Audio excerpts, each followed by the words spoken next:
Great. Hello. How are you? Hey, I'm doing okay. Yeah, You we know. we haven't chatted one on one yet, but I've seen you around. I've been into some of your streams. I thought this is a person I would like to talk to on this show that's now what 4 weeks old. For sure. Yeah, on this That's 4 week. awesome. Yeah, and that's it. And I was not distraught. I was surprised to hear that you are recently homeless. I am, yeah. Wow. Yeah.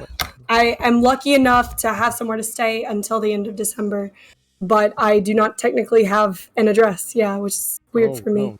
What I mean, do you mind talking about a bit? I don't want to make it the main It's focus, but no, I've already said some stuff on the stream, but like on my stream, Mhm. but basically I was on a sublease, and obviously that means that there's a main person, and then I am subleasing from her, Okay. but she is on the main lease, and Mhm. there was some sort of, I don't know. I don't really know the details because she's the actual person with the lease, and the leasing office was dealing directly with her. Okay. But essentially, something That apparently person went lost the wrong. lease, and you lost a She lease lost the together. lease, and so I lost the sublease. Yes. Wow. Yeah. Oh, that's so difficult. Especially at this Yeah. time of year and stuff. So you're in a hotel now? Yeah. I'm in a extended stay right now. Okay. Yeah. Okay. Okay. And hmm the internet, at least it seems to stream video. That's something. Honestly, I'm super surprised. Yeah, but I'm grateful. Mhm. I hope I didn't rush you or put you out to do this. Oh, absolutely not. It's no big deal. I just had not actually like plugged in my webcam. I took the time a couple of days ago to actually set up my PC and everything. Thank goodness there's a decent desk in here. Does Montreal player know who BX Bullet is? I've heard of BX Bullet. She's not Hmm. here. Oh shit. There Damn. you go. All right, it's okay. Oh, We're working out the kinks. Trust sorry. me. Trust Yeah. me. This I Serious. just built this last week. I built Oh, this whole thing cool. last week, so I know about things falling. Yeah. So Hmm. yeah. So I mean, I like to prepare topics, but honestly, I just wanted to get to know you a bit. This is a little introduction to you. This is my show, Monty's Joint, where I find people that I would be interested in talking to, and then I smoke a joint with them because I'm gonna sit here and smoke a joint anyways. I might as well talk with fabulous people.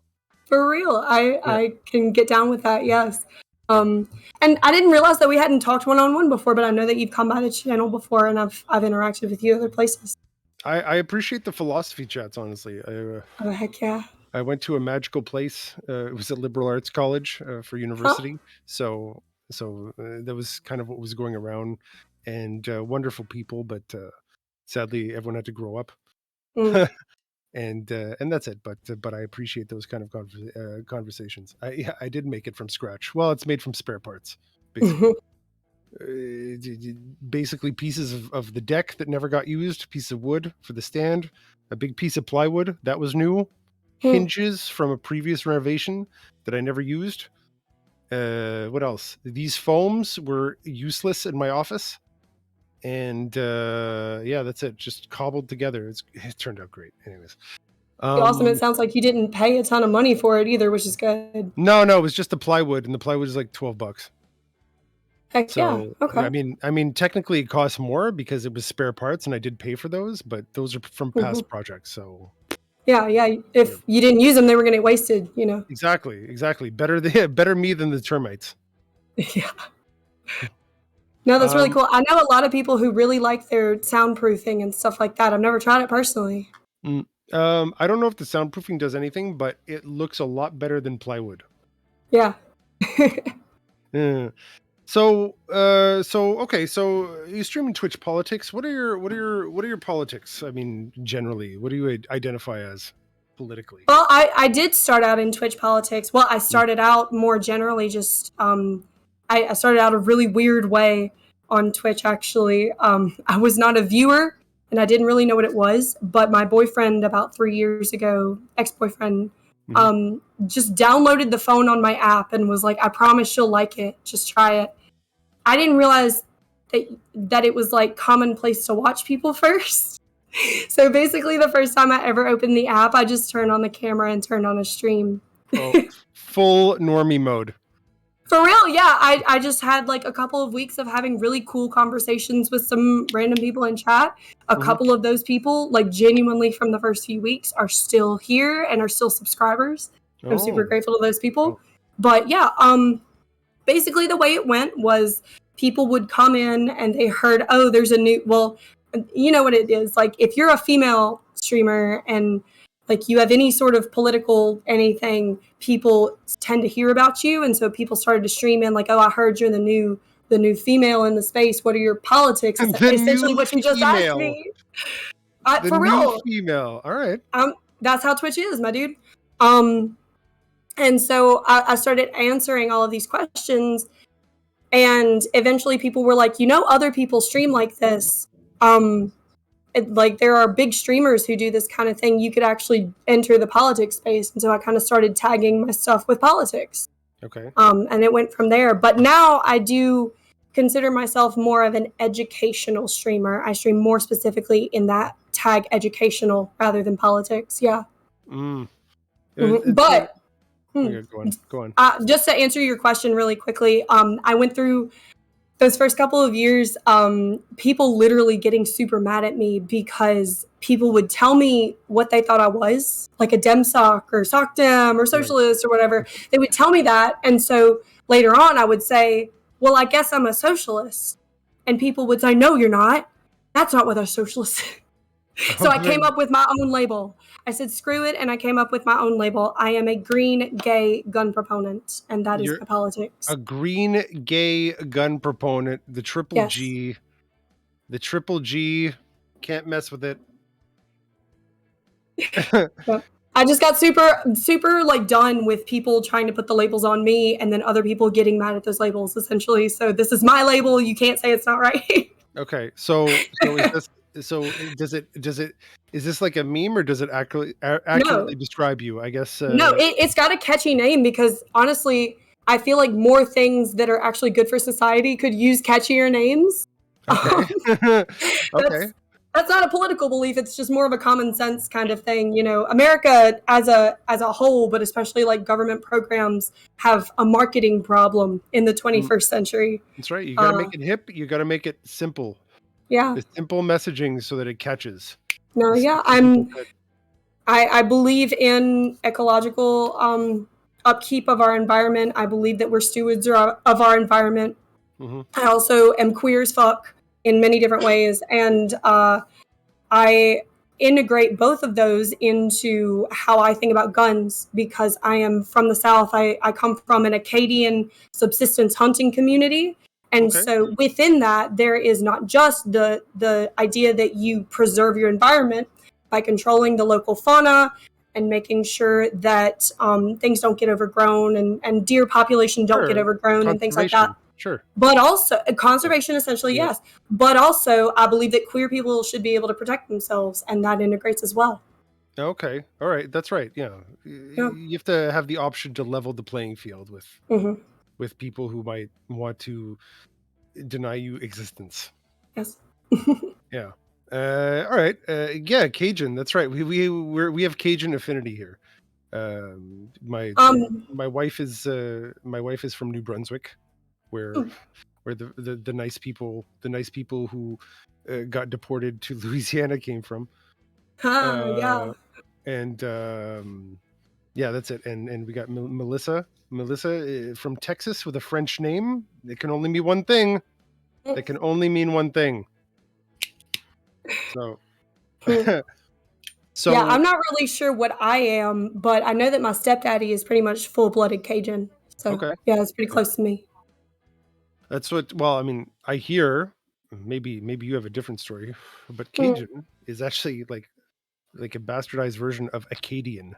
It is, yeah. Yeah. So but Acadian is both. Acadian is not just the direct blood descendants of the French and Native American tribes who got cast out of Canada. It's not just those people as a sort of blood, but it is also the Acadian way of life it's Acadian communities. And so even like the African American people who are from North Louisiana, a lot of them do Acadian lifestyle stuff like subsistence hunting and farming. Right. Right. That's right. Yeah. Bloodlines aside, yeah, people Mm. congeal like in a certain area and form their own community. That's why Mhm. I'm like, whatever. It was kind of a joke, but I was also serious. I was talking with Tiberius on this one, Oh, right? cool. And we gotta make the American descendants of slaves, the American blacks, we gotta make them white again. But Oh. no. Okay, it sounds weird like that. Mhm. That was the joke. But Okay. think about it. But think about it. This is the my point was that this is like an ethnicity that's uniquely American, right? Uh, Like you'll not find this ethnicity, this kind of mix in history in any other part of the world, right? you mean It's uniquely American in that the people that came over then made generations here, intermingled with also in some respect through maybe not the best means, right? With also the white colonists here, yeah. right? And formed their own kind of ethnic group, right? With a Yeah. unique genetic and cultural a heritage, right? Yeah. And it's unique kind of in the world, right? But this ethnicity basically, the other people who say like, oh, my ancestors have been here since fucking 17 something or Yeah. 16 something, right? It's like this is this is your people here, you know. Mm. We've all kind of grown up together, not in the best circumstances, but you've come up in this part of the world together and formed your kind of your own kind of like unique ethnic cousinhood. Anyways, Mm. I so see. whatever. I see. Yeah. Bad Maybe it's joke, but good meeting. Yeah. I yeah, got okay. it. No, I have obviously like being in Louisiana, it's not like it's not really like any other place. Simply, I'm gonna fix my hair real quick. It's not like any other place simply because of so many different types of bloodlines and races being here intermingled in such high quantities. You know, there Mhm. are places in the Midwest where I mean, straight up, some of those people have never seen even a black person, Mhm. let alone an Asian person or something like that. Right. And Louisiana, because of a combination of the international shipping trade, as well as obviously New Orleans being older than our country itself and having a Right. history of being very race inclusive, and then the Acadians coming down from Canada after that. We have a really high concentration of different what would be considered minorities other places. Mhm. But I have had a roommate who she was particularly Nigerian. I think she grew up most of her high school at least here in the States, but her parents are directly from Nigeria. And she had a conversation with me about that one time about how, you know, it's really a mistake for people to think that African American people are culturally the same as any other African diaspora that you would see anywhere else in the world. Right. No, it's a uniquely American culture. Mm-hmm. And yeah. Um. So the first I guess volet of your triple G ideology that's going to take over the world. So the green thing. What's your favorite green policy? What's your Hmm. green, I guess, way forward? That's an interesting one. Policy is not something that I look a lot into anymore. I used to be better at researching like what I thought Mhm. policies and different tax amendments and things like that should be. And then I realized at some point that it was a lot of work for something that I'm not even going to school for right Right, now. right. No. But I don't mean policy. I mean like kind of well, like you have a way of thinking about things, and you think, I yeah. guess, the way forward would be X, I guess. It's really Yeah, lifestyle based for me, yeah. yeah. Lifestyle of being a person who it's even hard to do what is considered super like stupid simple keep it simple stupid type of green things Hmm. in Louisiana. Like we don't have a ton of great ways to recycle, for instance. That's Right. not something that we have the infrastructure for except in like a very few select areas of Louisiana. And so it's more simple than that even. It's like composting and, like I said, doing farming in a way that is actually like switching out crops and making sure that the land doesn't become totally arid. And you said you come from some subsistence hunters. Is that it? Yeah. Yeah. So there must be that, and you were talking about a bit about sort of conservationism, right? But I understand it's more of a relationship with the environment around you, right? And it really is, yeah. There are different seasons, obviously, for everything, but the thing that me and my family mostly did is winter deer hunting. It starts, it kind of varies sometimes, but I believe that the usual start date is either very end of October or sometime in November. Sure, in the rut, yeah. Yeah. It's essentially when most of the deer that have come up over the last couple of years are getting much older. There are certain doe days, but you're generally not allowed to shoot does. And essentially the idea is if we let deer don't have that many natural predators in Louisiana anymore because of things like deforestation. And so it's kind of up to us to keep the deer population down because they do have the capacity to grow really large in their populations and decimate the local vegetation. Oh, yeah. No, if you've ever visited Critically Thinking Veterans Stream, you can't shut up about this fucking tropic cascade in Yellowstone Park. Plays a goddamn video all the time. But it kind of illustrates what you're saying, right? I don't know if you've ever seen this at his bit. I don't think he doesn't do it that much anymore, but I don't think so. His main bit since I've known him has been anti-drug war, which I think is pretty based. Okay, yeah, that's right. That's right. He does like his drug war. Or his anti-drug war. Yes, exactly. Okay. So, sorry, maybe that was an ill-placed inhale. So, you growing up, the hunting these deers, and how do you? Let me ask you something. Like, yeah. So, how did you just you cut them up, put them in, you butcher them, put them in freezers? Well, it depends. There are a lot of people who make their living essentially making the meat and the sausage and stuff like that out of the deer carcass that you bring them. Right. There are some people who cut it up themselves, but it's not as common as I think it used to be. No, you bring it to a butcher, basically. Yeah. There are deer-specific butchers. Yeah. And then who do they sell the meat to generally? Where does it get distributed? Oh, it's not usually distributed. That's the thing is that we kill the deer and then we take it to a butcher and we get the meat back. And in some cases, you can pay with part of the deer meat. Like if you don't have much money that month or something, you can just trade some of the meat for the rest of the meat back. But if you want to get a trophy made or something like that, like if it's a really big deer, it's people. People have to do it. Yeah. But it's generally you get the meat back after you take it to the butcher. It's yours. Okay, and then that's one of your meats, or that's one of your food sources, essentially. Yeah, right? For the winter, definitely. Okay, that's good. So what? Okay, this is actually very fascinating. So in the winter, what's the winter like in Louisiana? Well, in North Louisiana, it's a little bit closer to what you might imagine, although it almost never snows. The thing about Louisiana is that it's very, very humid, even when it's cold.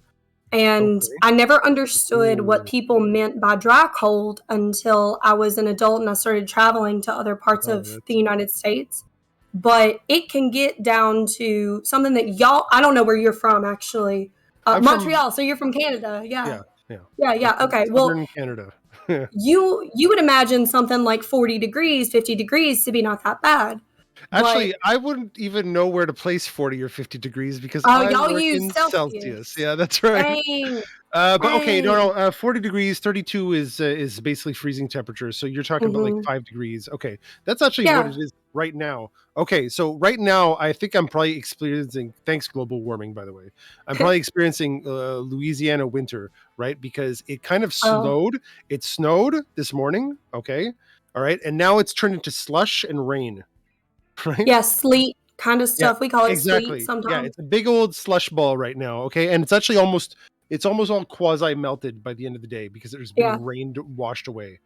Right? I don't think I saw snow until I was probably like 10 years old, and it was like a one-time thing.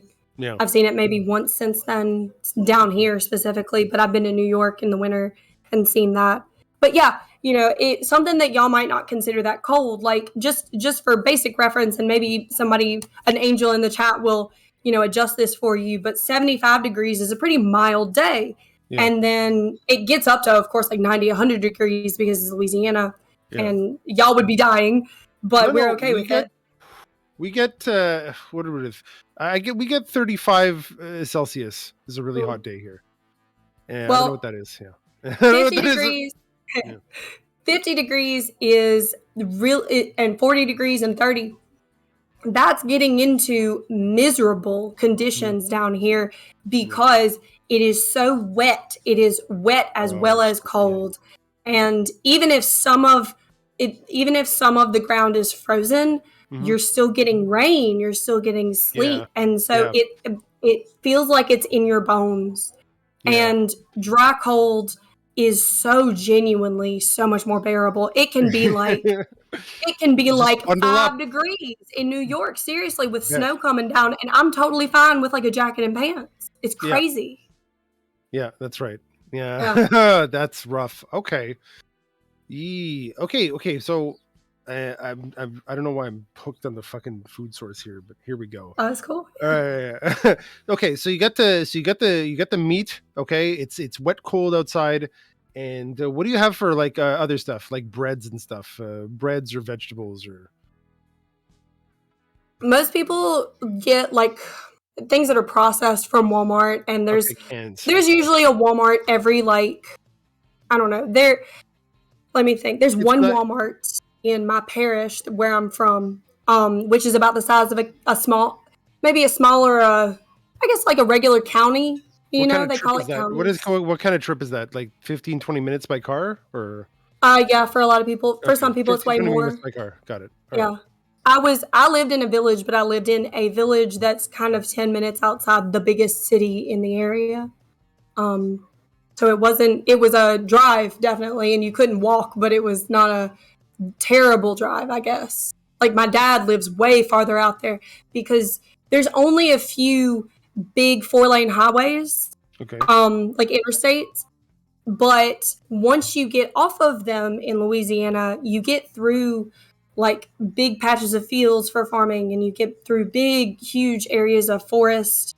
Some of it is hunting grounds, some of it's not. And you can go down a road that is paved, and all of a sudden you turn off, and it's something that's named after somebody's grandpa, and it's going to be 10 miles of dirt, and you don't know where you are anymore. Right. Okay. Oh, okay. All right. But Walmart is for like bread and things that you can't really make at home.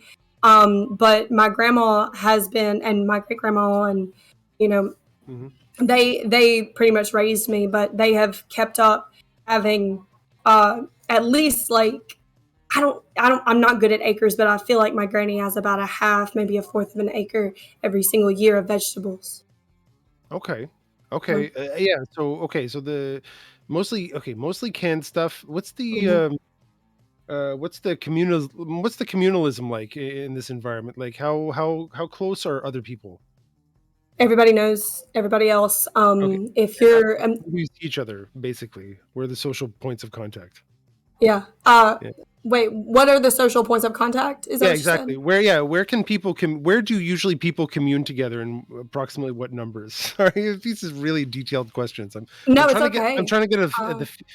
to get the feel of how people use the resources that they have.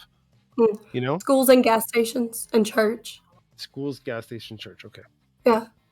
You can drive an hour, maybe an hour and a half to the biggest city in North Louisiana, and you can go to the movies. But that's like a once every other month kind of thing for a lot of people. And the church when on a good Sunday, how many people are we talking about? Depends on the church. I grew up in a church actually my church had to close a few years ago. Mm-hmm. It was really sad, but it was expected.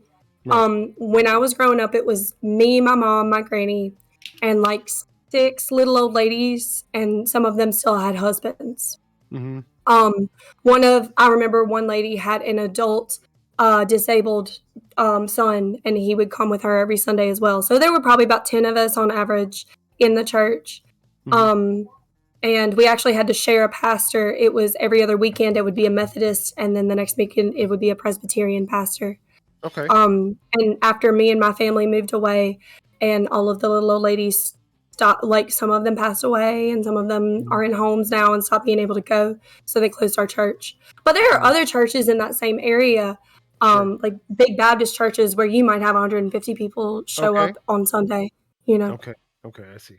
What are the how does one buy canned goods and energy? Like what do you pay? What's the source of income to pay for that, or is that done through other means than income? So, canned goods, my granny usually cans almost everything that she gets out of the garden, but we of course also, like I said, have Walmart and things like that relatively conveniently close by. You can also get that kind of stuff at the gas station. I don't know if that's very common everywhere else. No, it's just like, what do you generally where do the incomes come from to like pay for gas and energy and stuff?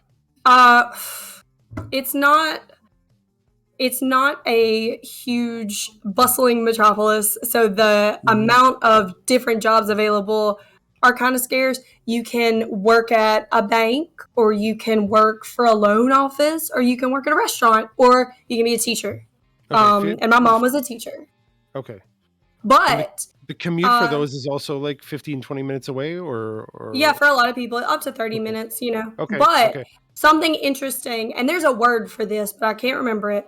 There's a certain type of economy that is embodied within this area, wherein most of the money for families to get their goods comes from people who work jobs in other states, in outside areas, and then bring that money back. So that's people who go, it's very common for a guy, for instance, to graduate high school and then immediately go to the oil field, and he'll be gone 6 to 7 months out of the year. Yeah. I mean, basically the same pattern as immigrants having, some of their kids or something working over here and sending money back to family, essentially. Yeah. Same model. Be a shrimper. Is that what we're doing? Well, Melissa's coming out with all the red hot Louisiana stuff. Well, that's a South Louisiana thing, because most shrimpers are not. Well, okay, so if you are working on a tugboat, you might be able to get on a port out anywhere in any of the rivers and get on a tugboat for a few months at a time and then come back. But most shrimpers, most people who go out into the Gulf and then come back every day, those people aren't travel workers. Those people actually live near the Gulf of Mexico in South Louisiana. Okay. Oh, interesting. All right. Yeah. Interesting little economy. Yeah. Okay. So, what? Last question. You don't live in this area anymore? I now live in South Louisiana. But North Louisiana, I guess, is where I'm from originally. Okay. And where do you live now? I live in an area between Baton Rouge and New Orleans. Yeah. Okay. I see. So a much bigger metropolitan area than I had ever been used to as a child. Obviously, I've traveled other places now, and Baton Rouge is not exactly a city, but it actually has there's a Starbucks there, which is wild. New Orleans now is also a weird one, because I've had the great fortune at this point in my life to have met and worked with so many people from around the world, because Louisiana and New Orleans specifically attracts those people. And I've met so many people who have said, there's no place like New Orleans in America. It's so old. It's got so many different types of people and architecture. It feels like something in Europe, the way that no other modern modern United States city feels. And all right. So making your life in the city. You're in the city? Is that it? Yeah, I live in a city area. It's and sometimes the rent situation can be difficult. Well, yeah, it just kind of depends on a lot of things. There are millionaires here, straight up. There is a place, I guess it's east of New Orleans. There's a little pocket of a couple of parishes where the GDP for those two parishes is higher than most countries, because that's where all the people who actually own the there's a lot of chemical plants in South Louisiana. There's a lot of infrastructure that's very specific to these The cities. fat cats. It's where all the fat cats and people whose family is corrupt politicians. You know, those people all live in that area. It's like if you're super rich and you don't want to live in New Orleans, you live there instead. Okay. Okay. Yeah, and like I didn't meet any of those people until I came down here for college 7 years ago, and it was a culture shock to realize that there were rich people in Louisiana. Okay. Yeah, but it like you can get those places where like you can have a $1,500, $2,000 a month condo, but there's also like rundown apartment buildings where you may or may not have great plumbing, and you can pay $400 a month for it. Okay. Yeah. All right. It's a big disparity. I love this. Okay. I love these stories, but I am going to move on to the second volet of your world-changing ideology, gay. Right? Yeah. So what are we talking about here? So, gay, I just put in there because I didn't have two other words that started with Q, but I prefer. Okay.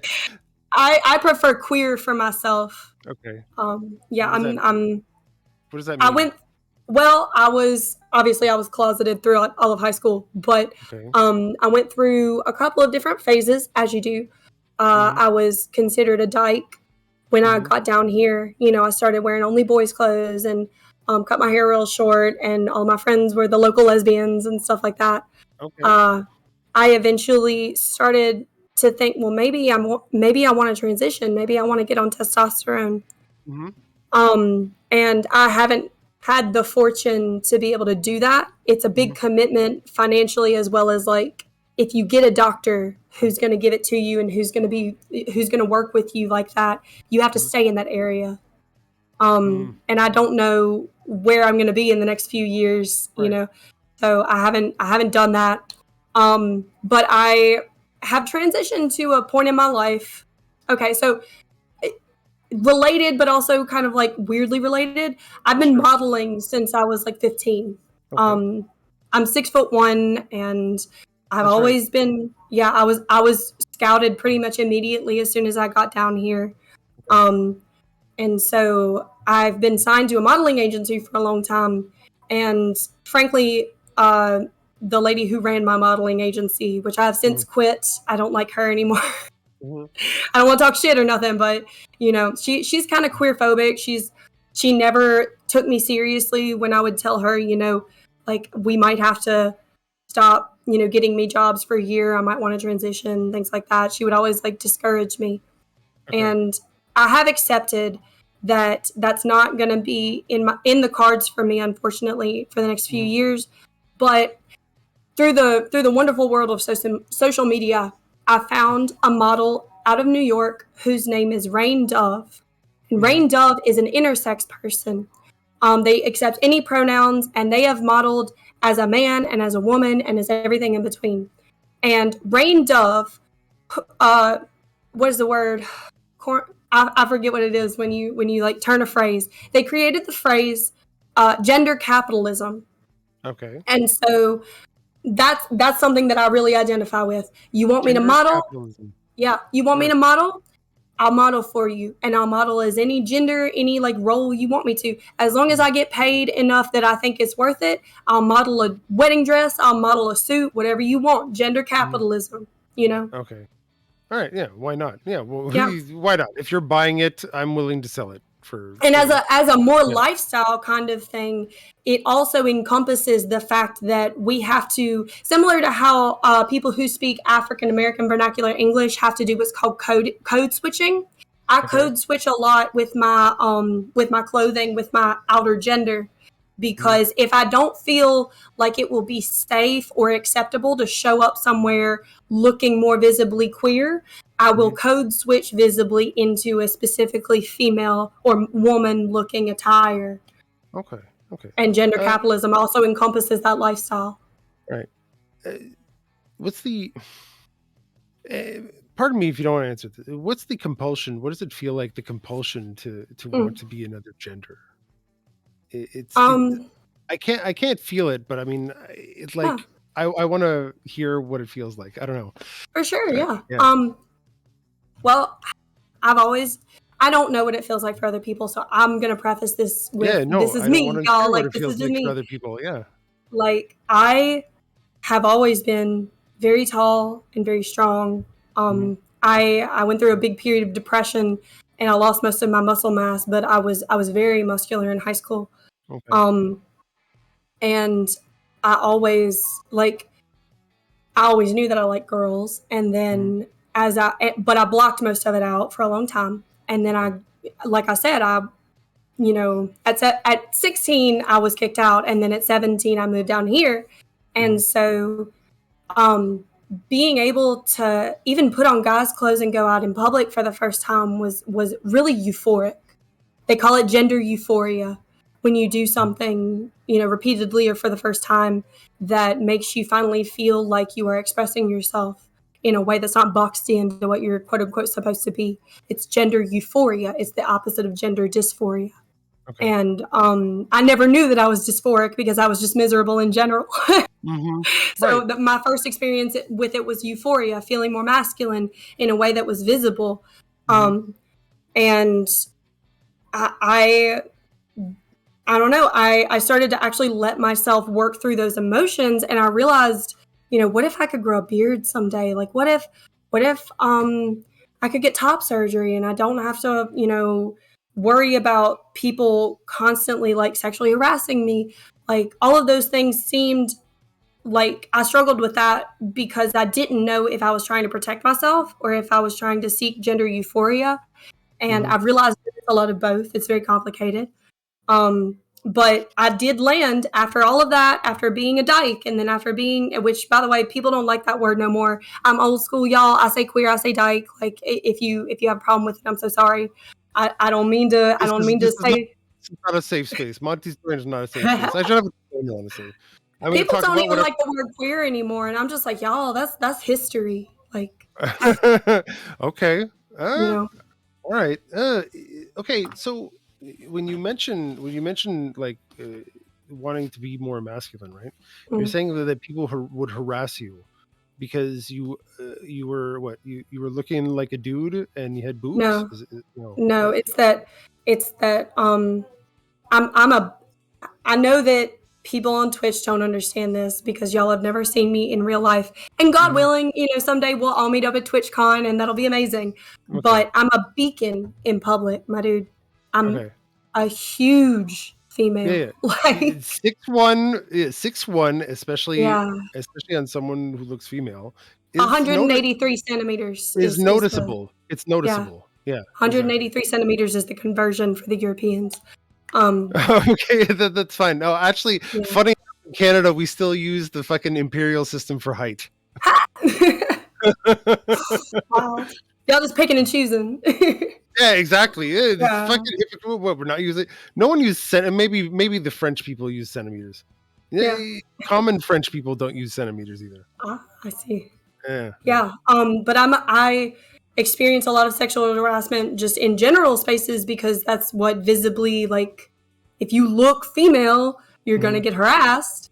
Right. But in life, it's like you see me and like people just assume that it's okay. The same way that like really, really tall dudes, 6'7" type of dudes, will constantly get people coming up to them and just going, "Oh my God, you're so tall!" Like that dumbass. I'm sorry. I just you're so tall. You are correct. Bro. You are correct, though. Yes, I am.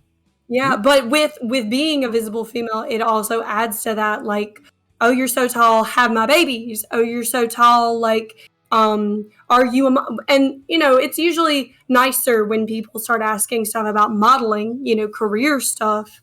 Although I also get asked, do you play volleyball? Do you play basketball? Stuff like that. I have one meme question. Okay, when people when people repetitively go, "Oh, you're so tall," do you start coming up with like snappy comebacks? Like, wow, the genius gets another one. Bro, Oh, right again, Spandork. I have definitely I don't do it as much anymore, and especially now that I usually they call it boy moding. She's an Amazon. There you Yeah, go. I'm an Amazon. That's Yeah. what a lot of people say. But especially now that I look more visibly queer or masculine, and that Yeah. tones it down to an extent. But back when it was really, really bad, I've definitely said to a couple of people, "Oh my God, I had no idea. Thank you. You're right."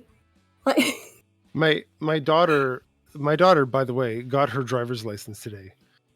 It took 2 years because of COVID and stuff. She's 18 now. She's going to be 18 wow. in a month, Hmm. right? And anyways, she got her driver's license today. She's amazing. This is an amazing. Anyways, when she was younger, when she was like maybe 11 or something, right? She was like, you know what? I can. She comes up to me. She's like, I can understand why. I and I'm not putting this on you. This is just a thought that occurred to me. Okay, I can understand why girls want to be guys, because she was having friendships with guys at that age, right? And they didn't get all fucking weird about sex yet, you Yeah. know. And it's like the girls are so fucking catty and bitchy, and these dudes just talk to each other, right? And they rough around and they make stupid jokes, right? And it's fun. It's funner to hang out with them. You can kind of trust them more, to not be fucking shitheads, right? But Yeah. then they got all weird and they started watching porn, and then things got strange, right? No, but Yeah. that's what it is. It's just like, and now my daughter, I mean, anyways, but she was like, I can understand why you'd want to do that. Guys are just more fun, and honestly, it's like it really. There's a lot of things, or even at that age, right? She's like, it kind of sucks to be a girl sometimes, so that's it. And then Yeah, and that's it. you're And pointing out a lot of like yeah, stereotypes only exist because in a lot of cases they're true, right? And there are, so one thing that actually really it's not that I struggled with it, it's that mm, just a couple of years ago I had a really queer-phobic boyfriend who really mm. just wanted me to be a straight girl. He was actively like Oh, okay. kind of psychologically manipulating me Fuck, to man. just I be feel a like he straight missed girl. out on an opportunity. Instead, he blew it on some control freak. Fuck.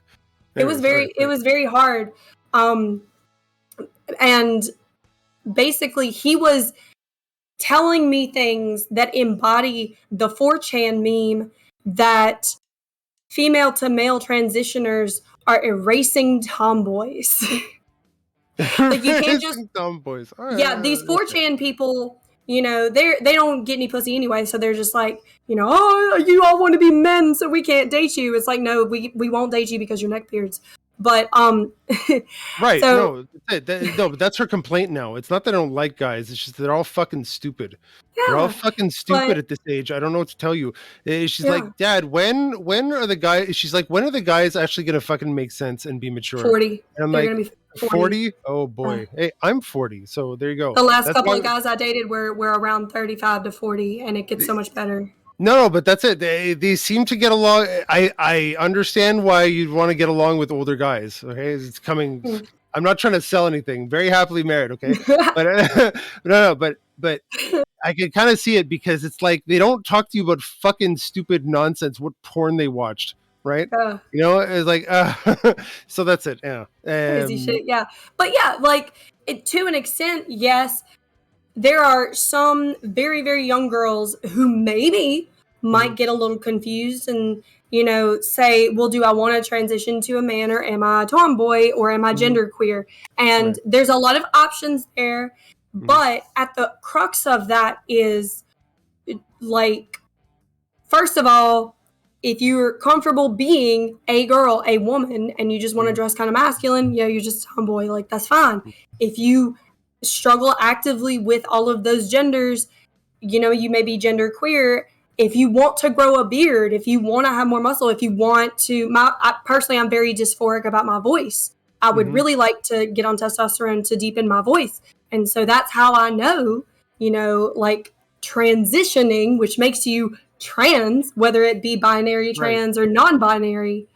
That is a criteria that people need to really search and focus inside themselves to figure out. And yes, some people are just tomboys, and that's totally okay.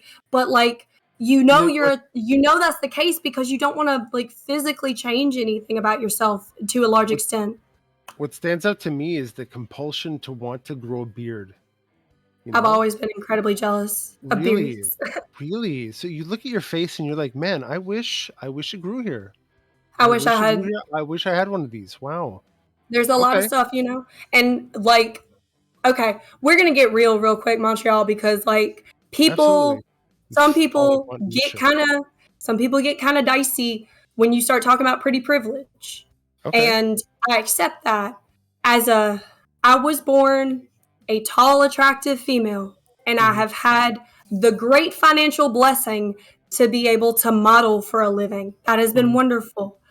Um, and it is unfortunate that I don't appreciate it as much as a cis woman would. I guess I don't know. Mhm. I see it that way.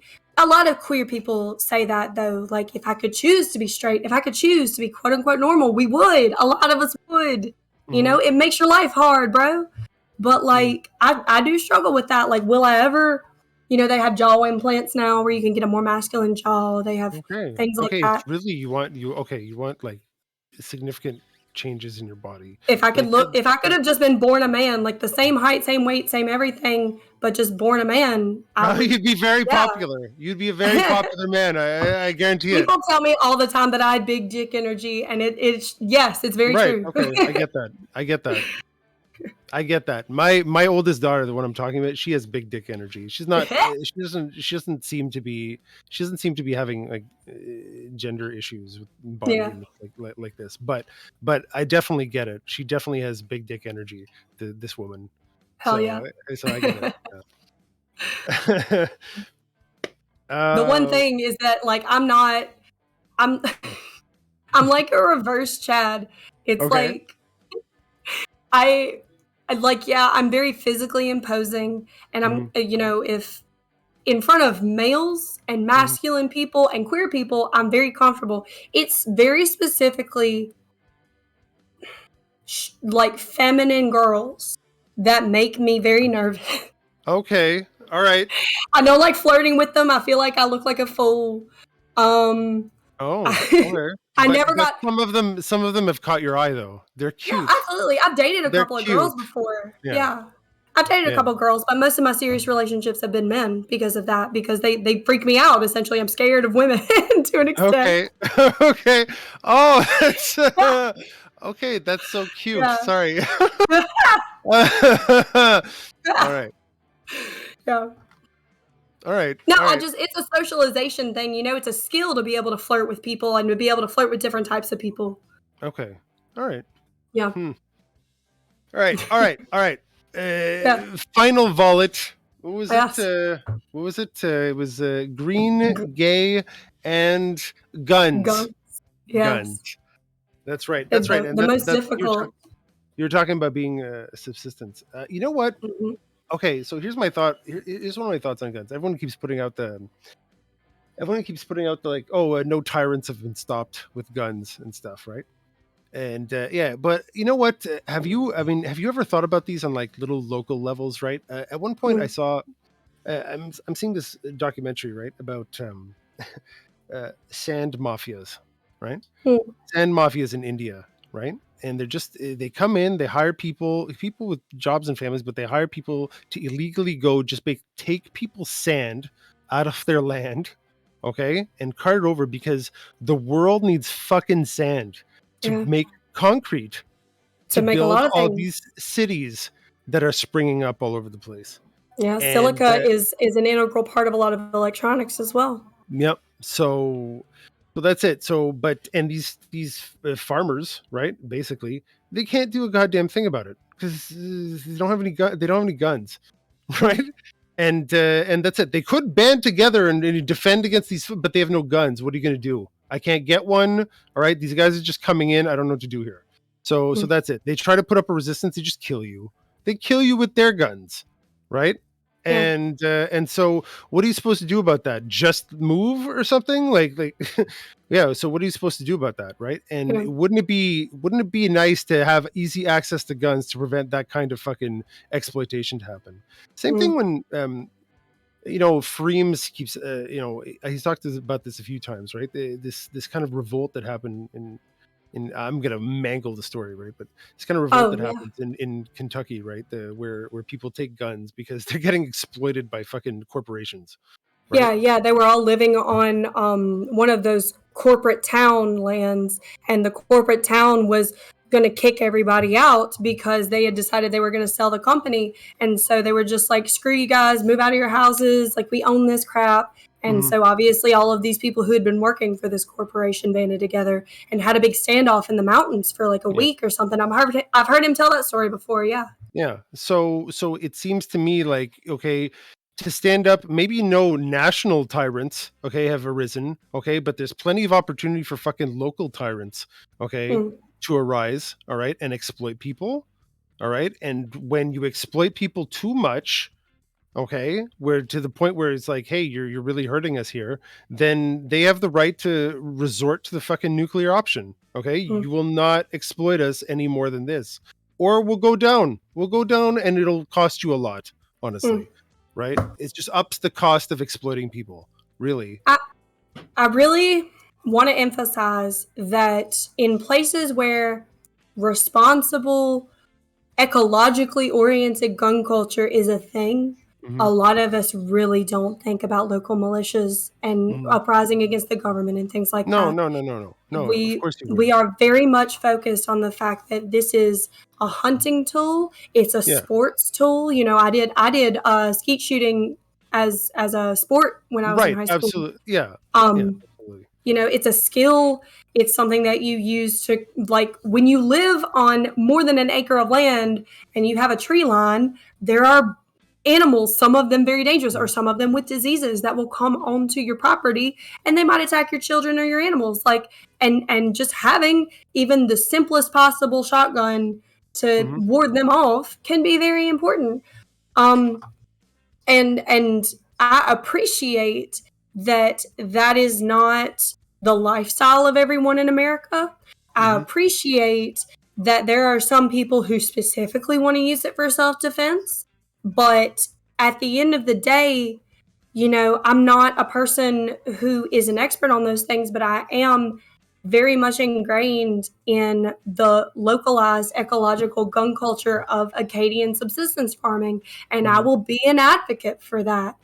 Mhm. I do also say that, like, if you're in one of these rural areas where being queer, being in any way different culturally, may be something people could attack you for, I think that it's also important in that way, but there's not it's not in the forefront of my mind that we need to stand up against the federal government when I talk about like how people can in good conscience and very responsibly own and use guns. Mhm. Right. No. Yeah. No, absolutely. They're they're Mhm. they're they're a tool, a dangerous tool, and they should be handled with care and respect. Mhm. Okay, not just willy nilly. Okay, it's the power of life and death in a person's hand. You know, it's not Mhm. nothing, right? But on the other hand, you know what? It does up the cost of fucking with people, of fucking Mhm. with people too hard. You know what? At one point, you fuck them too much, and they might pull out the power of life and death, right? So maybe it's better to trade. Mhm. I, Um, you anyways, know, and there are people who say that gun buybacks wouldn't work, which I don't understand. You know, everybody in this country, I wouldn't say everybody, most people in this country need money right now. If you've got a couple extra guns, you know, and the government's going to buy them back, no questions asked. Like, why wouldn't you go get $500 or $1,000? mm, That to say that buybacks wouldn't work is so privileged to me personally, okay. um, because it's usually from people who are just totally anti-gun anyway. Hmm. But if part of the reason that we're having a violence problem is because there are too many guns and they're not being used responsibly, then I think the answer is Right. probably to implement a series of gun buybacks with no questions, of tightening the reins and the restraints on how you can get new guns, Hmm. and having more substantial background checks and having more intensive yearly gun registrations to make sure that your guns are clean and up to date, you Let's say know? you had a let's say if you had a gun buyback, Mm, right? Okay, hold on. How much could you get for a gun? You wouldn't get 100% of the value. I don't know, but like, Like, you can okay, already I'm do just that saying. on. You can already do that between people anyway, and that's how serial numbers get scratched off these things, you know? Oh, It's okay, already no, but happening. imagine you got imagine you buy guns, all right, and you keep them somewhere, all right, in perfect condition, okay, and then, all right, and then you years later you give them to the gun buyback, and if they paid full price, okay, then with inflation, maybe your guns will not devalue compared Mm. to the US dollar. Right. And so but I wonder if that might not cause people to hodl guns, you know. Just hold them, they might be worth more in 10 years. Anyways, that's a stupid idea. Whatever, it just occurred to We me. already have a lot of gun hoarders, you know, Yeah. and I feel like that needs to be investigated a little bit more, you know. And it's not your average poor American. It's really not. Mhm. The gun hoarders Mhm. are largely like middle up to upper middle class Yeah. evangelical people, you Mm. know. And it's Yeah, it they have money. Look, they have enough money to buy a bunch of guns, all right, yes, and to keep them in a and safe or and whatever. exactly, and to afford a place to keep them, Mm, basically, where they can keep them without getting too much attention. If yeah. you had a guy in his fucking two, 3.5 apartment, all right, and he sleeps in the fucking TV room, okay, because the bedroom is just full of guns, I think that'll Mm, get noticed. Maybe yeah. not, maybe not.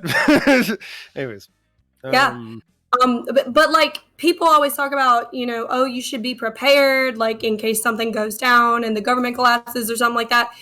It's like, have you ever noticed that all of the people, you know, those big companies that sell food in bulk, or they sell, excuse me, like build together kits to build yourself a bomb shelter. They mhm, always advertise on evangelical Christian networks where people are already calling in and donating thousands of dollars to mega churches. The mhm, only people who are going to have bomb bunkers are going to be the super rich or even just the mildly rich evangelicals. And people get super pissed off at me on Twitch when I say that upper middle class and middle class are rich. And I'm sorry, that's just when you come from poverty, that's just how we feel. You okay, know, it's subjective. I accept that, but mhm, like people get really insulted. You know, okay, oh, oh, I'm middle class and we're not rich. It's like yeah. you don't Don't tell you me, don't don't tell me understand. my own pain is invalid, basically. Like this is subjective context, and Yeah. you are totally ignoring that right now. Like Mm, you're trying to have a standardized official definition for rich, and that's not how that works in the first place. You know. right. Yeah. Okay. Yeah, I understand. You But look yeah, rich to me. He said, I'm not rich. You look rich to me, fuckface. I does your can't help family it. own more than one car and they actually have a garage to put it in? You're Yeah. probably rich to me. Like, All sorry. right. All right. Oh, all right. Do you own one? Own a car? A gun? Oh, a gun? No, I don't No. currently own a Oh, gun. No, okay. I have not lived in a place where I thought Hmm. I would be able to carry it safely, Okay. because when I buy my own gun, I plan Hmm. on it being something that I can hunt with. I would like some sort of shotgun. Hmm. But at the same time, I will also have to pay for all of the registration, all of my hunting license, and everything like that. Right. And I also plan to buy a safe for it, which can be very expensive. Yeah. Yeah. Um, Care and respect. yeah, You I need to like afford. It's not just buying a gun. It's buying the care and respect that goes with a gun. it's a huge Yeah. investment. Yeah. Yeah, yeah. Yeah. And I can't even, you know, I'm on free healthcare and I'm Mhm. technically homeless right now. So like I don't feel that the luxury of having a gun is No, something that no. Now is wouldn't immediately be. in my future. But Yeah. yes, Yeah. it's something Exactly. I plan on. Okay. Okay. You know, I Well. grew up with them, and I'm sure if I called my dad tomorrow and I said, "Hey, Dad, can I, you know, buy one of your shotguns for like, Mhm. you know, half price or whatever?" He would probably say yes, but I still wouldn't have the extra money to pay for all of those other important things. Right. Yeah. You don't want to irresponsibly have a shotgun just lying around on the kitchen Chilling in my table. apartment. Like, okay, most of the cheap apartments that I have lived in, I have lived with 3+ roommates, or I have lived in they call them student housing apartments, but they are private apartments. They're not with any of the universities. Mhm. Um, that's where they specifically, you can move in as an individual person and they assign you roommates. You don't have to move in with roommates in mind. And like, I've lived in several apartments like that, and I didn't want to have a firearm in a place where I didn't even know my roommates personally. Right. Yeah. Yeah. It's not. Anyways, yeah, you're right. In close quarters and stuff like that, it's really if you have firearms, they should really be kept away from people. Essentially. All right. So what's on the horizon for JohnnyScarlett right now? Short term. Short term is horizon. Looking for a place to live, getting moved in by January, things like that. By next fall, it's too late to get in on spring, but by next fall, I would like to be enrolled in university. Okay. Yeah. Do you have a topic or subject in university in mind? I'm going to do a couple of interviews with some different departments because I know that engineering is a possibility, but I don't know that I would want to I don't know that I would get to study the math that I'm interested in an engineering specific program. And if I went into a mathematics major, I would want to know what my career options are in the local area. So I plan on going to the university that I want to go to, and I'm going to schedule some appointments with the heads of a couple of departments and explain to them what I would like to study and, see if that's a possibility with these different majors. Okay, because you really like doing math. You really like doing math. Okay, all right. And you're saying, okay, so, and engineering is like, okay, I can do that math, right? But it's not like the fucking grade of math that I really want to do because I love math. Okay. It occurs to me, engineering, you'd have to study for it. There's a bunch of stuff. But if you did work as an engineer, all right, you could then study math as in your spare time. Some people watch TV, some people go out and stuff. Okay, some people Twitch stream 1 hour and a half for 4 nights a week. Okay, and some people might do intense mathematical problems, increasing their skill. Okay, over and over again, and you would have like a roof and stuff to do that in. Anyways, this is I'm already sort of in those last two categories. I study physics and math on a regular basis, and it's sort of my hobby. Twitch is more of a job at this point, sort of a part-time job, but it is, a source of income at this point. And I do inform it with some of the math, but math is mostly my hobby because I'm passionate about it. Right. Yeah. Anyways, all right. Interesting. Maybe there are pure math career. Actually, you know what? I'll tell you one thing. I'll tell you what you could be. All right. Okay. I know someone who has a degree in actuarial mathematics. Okay. And is the mayor of my city. Right. That's cool. Yeah, that's right. Very, very successful. That's right. Because a lot of people, especially places that do business, need to build models and stuff like that, need hardcore mathematicians. Right. And that's true. So anyways, that's where this person came up, but they eventually became city council and they became the mayor, and they're a very good mayor, I find. Right. I follow local politics somewhat closely. So I like this mayor, and there you go. And they studied actuarial, math. Okay. Or they studied some sort of math. Okay. And did very well at it. So engineer is not like pure mathematics. Okay. It doesn't have less job prospects, in my opinion, as engineer. And someone put in the chat quantum physics, and honestly, yes, like if I was to go into engineering, I would eventually want to end up in some sort of quantum mechanics. When I first, probably 10 years ago, when I first realized that I was interested in this, I really wanted to work for CERN, and I started studying stuff that would be, preparing me to eventually go to school for that. And like that's the mix of the math that I like and the possibility of, lucrative engineering career. That's the mix. But the problem is, living in Louisiana, I don't know that there are any local physics degree programs that are going to prepare me effectively for that career. You know what? You could go the route of become an engineer, all right, and use it to fund your mathematics career. Yeah. All right. Oh, okay. Wow. Math whiz. There's no H in that whiz. It's just pure whiz. Okay. Let's see. What do we got here? 42. All right. I think. This was great. Awesome. Thank you so much for inviting me, dude. Yeah, absolutely. I'm gonna do more of these. I don't know. Okay, let me ask you